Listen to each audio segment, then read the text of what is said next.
রাজ্যের বিভিন্ন জেলার পাশাপাশি ভোট পরবর্তী হিংসার ঘটনা ঘটেছে পূর্ব বর্ধমানেও। বিজেপির একাধিক কর্মী ঘরছাড়া রয়েছেন বলে অভিযোগ। এখন তাদের ঠিকানা জেলা দলীয় কার্যালয়। পরিবার নিয়ে অনেকেই এখন রয়েছেন বর্ধমান জেলা পার্টি অফিসে। আতঙ্কের দিন কাটছে তাদের।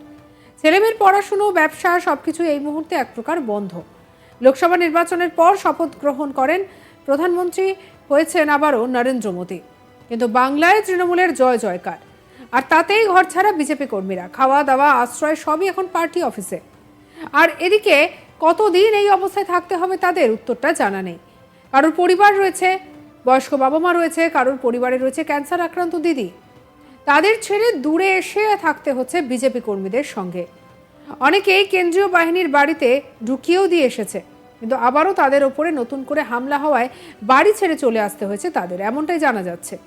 জেলা পার্টি অফিসের ওপর যেমন হামলা হয়েছে, তেমনই বিজেপির বুথ এজেন্টের দোকান ভাঙচুরের পাশাপাশি তার স্ত্রীর ওপর হামলা, বিজেপির অন্যান্য নেতৃত্বের বাড়িতেও হামলার ঘটনা সামনে এসেছে। আর এদিকে এই সব কিছুর মধ্যে কি বলছেন বর্ধমানের জেলা সভাপতি অভিজিৎদা, শোনাবো আপনাদের। যারা ভোট পরবর্তী হিংসায় ঘরছাড়া হয়েছেন তাদের অনেকে কার্যকর্তারা আছেন, অনেকে পরিবার নিয়ে এখানে আসতে বাধ্য হয়েছেন, কারণ সুরক্ষা পাচ্ছে না। আজকে ভোট পরবর্তী হিংসার পরেও এই ঘটনা ঘটতে পারে এই মর্মে হাইকোর্টের একটা রায়ে এখানে সেন্ট্রাল ফোর্স এখনও আছে।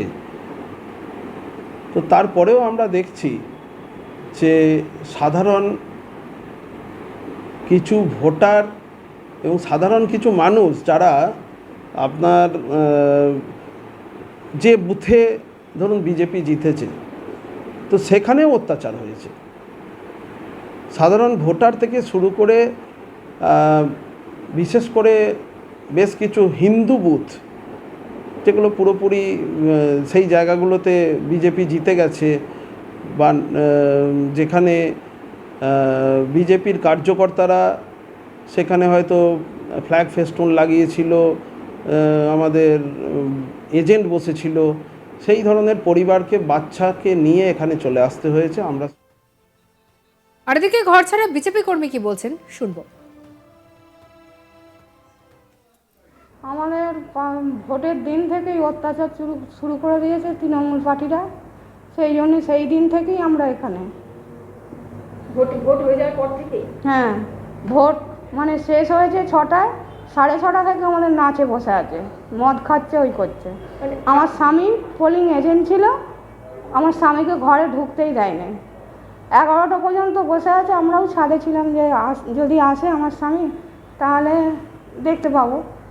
তা ওদের ওই রকম কীর্তিকলাপ দেখে আমি ফোন করে বললাম যে আসতে হবে না, তোমাকে সব বসে আছে, আসতে হবে না।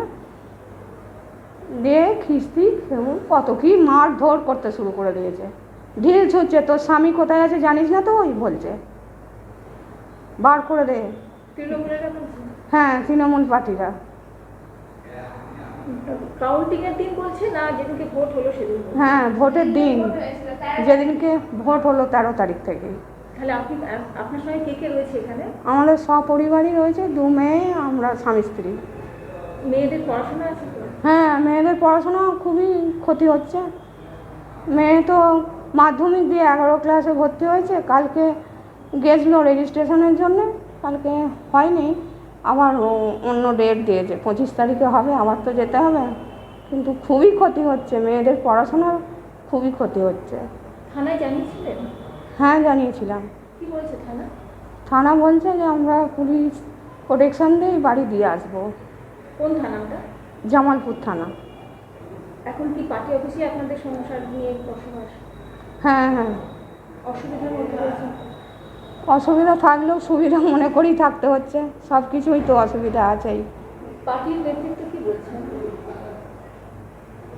পার্টিরা বলছে তবুও হেল্প করছে। এখন পার্টির সহায়তাতেই রয়েছে, তাই তো? হ্যাঁ হ্যাঁ। আর এদিকে এ নিয়ে আমাদের কালিক সুজাতা মেহরার কি রিপোর্ট দেখাবো। দেখো, এই মুহূর্তে আমি রয়েছি বর্ধমানে যে বিজেপির জেলা কার্যালয় রয়েছে সেখানেই, এবং এই কার্যালয়ে কিন্তু এই মুহূর্তে রয়েছেন বেশ কয়েকটি পরিবার যারা বিজেপি সমর্থক।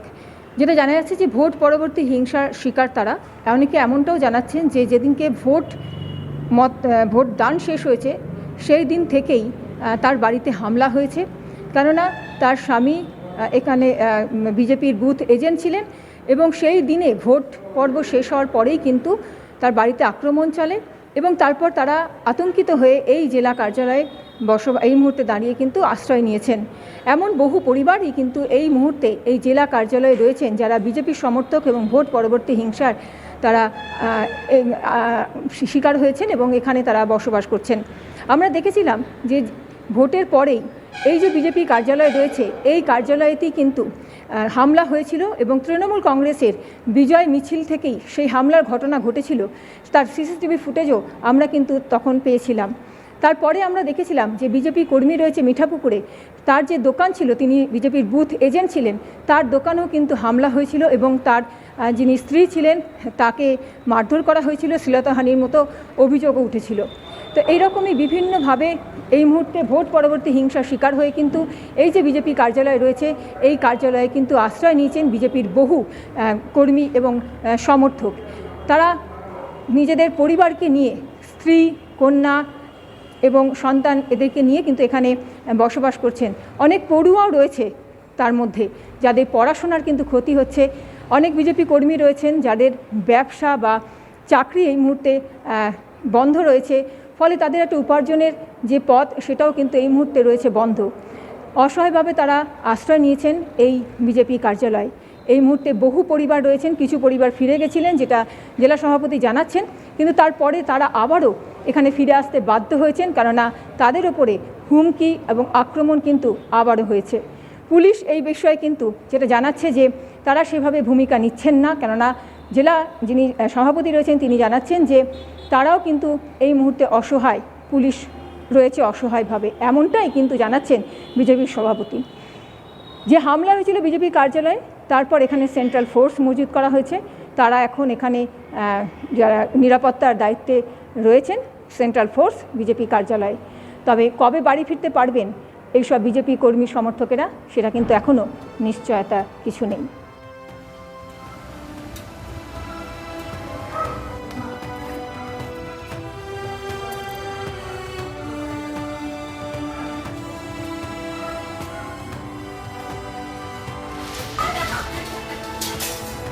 টিএমসির লোকেরা এসে ভাঙচুর করছে।